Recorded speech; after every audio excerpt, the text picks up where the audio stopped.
अस्सलाम वालेकुम class 10 biotechnology chapter number 17 है। इसको पढ़ना स्टार्ट करते हैं। Humans have been making use of biotechnology since the discovered farming.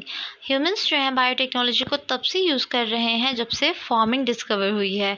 और इससे क्या होता है कि जब जहाँ से हम सीड को प्लांट करते हैं कि प्लांट की ग्रोथ कितनी होनी है उसको भी कंट्रोल किया जा सकता है बायोटेक्नोलॉजी से, और प्लांट प्रोडक्शन क्रॉप प्रोडक्शन कितनी होनी है ये भी सब बायोटेक्नोलॉजी में आता है। एनिमल्स ब्रीडिंग भी बायोटेक्नोलॉजी की फॉर्म है, और जो प्लांट की जो पॉलिनेशन होती है जिसमें क्रॉस पॉलिनेशन आता है, क्रॉस ब्रीडिंग आती है एनिमल्स की, ये भी बायोटेक्नोलॉजी की मेजर टेक्निक्स हैं। इसके अलावा enhance product quality and to meet specific requirements, ये सब कुछ भी बायोटेक्नोलॉजी के ही वजह से होता है। इस चैप्टर में हम थोड़ा सा बेसिक नॉलेज लेंगे बायोटेक्नोलॉजी का। हम बायोटेक्नोलॉजी की डेफिनेशन को पढ़ते हैं। बायोटेक्नोलॉजी को कैसे डिफ़ाइन किया जाता है? लिविंग ऑर्गेनिज्म को यूज़ करते हुए useful products banana for the welfare of Mankind, for the services of Mankind और ह्यूमन। तो लिविंग ऑर्गेनिजम्स को यूज़ किया जाएगा। लिविंग ऑर्गेनिजम्स में जो एंजाइम्स होते हैं वो भी यूज़ किए जा सकते हैं, उनके मॉलिक्यूल्स को यूज़ किया जा सकता है, और इन सब को यूज़ करते हुए कोई भी प्रोडक्ट बनाना, जो वो कोई भी प्रोडक्ट हो सकता है, तो और वो यूज़फुल होता है फिर ऑर्गेनिजम्स के लिए। तो इस चीज़ को हम कहते हैं बायोटेक्नोलॉजी। जो टर्म है बायोटेक्नोलॉजी कहते हैं, ये न्यू है। Discipline itself is very old. Term new है लेकिन काम सारे पुराने वाले हैं। जिस तरह से फर्मेंटेशन का प्रोसेस अभी हाँ एग्जांपल में मेंशन है, फर्मेंटेशन और इस तरह के बाकी सारे जो प्रोसेसेस हैं which are based on natural capabilities of organisms. Organism की नेचुरल कैपेबिलिटीज़ क्या हैं? बैक्टीरिया है, ऑर्गेनिज्म है, तो बैक्टीरिया के अंदर मल्टीपल टाइम उसकी वही एबिलिटी होती है कि वो ग्रो करता है, वो डिवाइड करता है अपने आप को, तो वो बढ़ता जाता है, जिस वजह से फर्मेंटेशन, जो योगर्ट बनाने का प्रोसेस है, जो चीज़ बनाने का प्रोसेस है, वो फर्मेंटेशन के प्रोसेस में आता है। तो प्रोसेसेस वही पुराने हैं लेकिन टर्म एक न्यू है, और कॉमनली कंसिडर्ड एज बायोटेक्नोलॉजी। ये जो फर्मेंटेशन का प्रोसेस है इसको एज अ ओल्ड बायोटेक्नोलॉजी के तौर पर भी कंसिडर किया जाता है। अच्छा, अब यहाँ ब्लू बॉक्स में लिखा है कि ह्यूमंस जो हैं वो माइक्रो ऑर्गेनिज्म को यूज़ कर रहे हैं 4000 BC टाइम से यूज़ कर रहे हैं फॉर मेकिंग वाइन बनाने के लिए, विनेगर, चीज़, योगर्ट। मतलब कि इतना पुराना इसका ये प्रोसेस है, लेकिन बस ये टर्म न्यू है।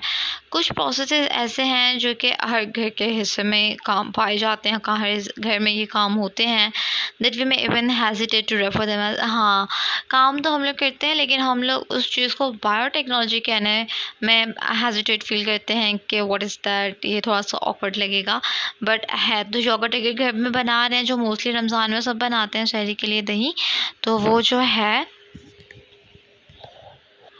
हाँ जी, तो मैं बात कर रही थी कि घर में लगाया जाता है ऑलमोस्ट रमज़ान में दही वगैरह, चीज़ वगैरह जो घर में बनाई जाती है वो बायोटेक्नोलॉजी की ही में आता है।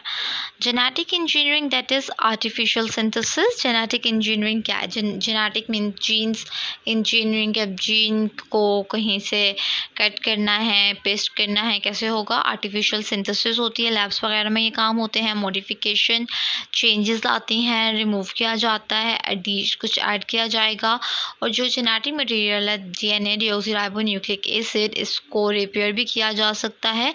ये सारी जो कंडीशन, ये सारी चीज़ें जो होती हैं इसको मॉडर्न बायोटेक्नोलॉजी में कंसीडर किया जाता है, और जितना भी ऑर्गेनिज्म की करेक्टरिस्टिक्स हैं उसको चेंज किया जा सकता है मॉडर्न बायोटेक्नोलॉजी के ज़रिए से। जेनेटिक इंजीनियरिंग पे जो काम है वो 1944 में ही स्टार्ट हो गया था, जब ये प्रूव हुआ था कि DNA के जो है वो जेनेटिक इन्फॉर्मेशन कंटेन की होती हैं।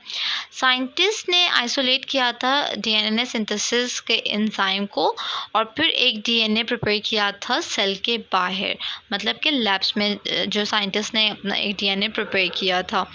1970s में वो इस काबिल हो चुके थे कि वो क्या करते थे कि DNA को कट करेंगे और फिर वो पेस्ट कर देंगे ऑर्गेनिज्म में, मतलब कि किसी और ऑर्गेनिज्म से भी कट करके किसी और ऑर्गेनिज्म में DNA पेस्ट किया जा सकता है। 1978 में साइंटिस्ट ने ह्यूमन इंसुलिन प्रिपेयर की थी bye inserting the insulin gene in bacteria. Insulin gene जो है वो बैक्टीरिया में इंसर्ट करके और फिर बैक्टीरिया को ग्रो करवा के मीडियम में इंसुलिन जीन उन्होंने प्रिपेयर की थी।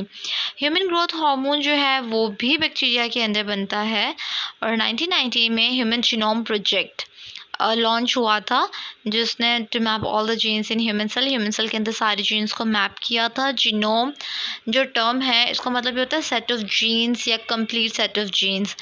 तो जीनोम प्रोजेक्ट लॉन्च हुआ था और उसका मतलब भी यही है कि इन्होंने ह्यूमन सेल के अंदर सारी जीन्स को बताया था कि कौन सी जीन कहाँ पे लोकेटेड है और वो क्या काम कर रही है। कंप्लीट मैप जो है ह्यूमन जीनोम का वो पब्लिश हुआ था 2002 में। अच्छा जी, ब्लू बॉक्स में देखें, स्कॉटलैंड 1997 में एक एम्ब्रियोलॉजिस्ट हैं लैन विल्मट प्रोड्यूस की थी शेप, इसका नाम आगे डॉली लिखा हुआ है, from the body cell of an adult shape. Adult shape के बॉडी से कोई उन्होंने डीएनए सेल ले लिया और उसके बाद उसको ग्रो करवाया। तो ये सारी जो टर्म्स हैं, कंडीशंस हैं, एग्जांपल्स हैं, ये सब कुछ आता है बायोटेक्नोलॉजी में। ये था इंट्रोडक्शन ऑफ बायोटेक्नोलॉजी। नेक्स्ट हम इंशाल्लाह स्कोप ऑफ बायोटेक्नोलॉजी पढ़ेंगे। Thank you.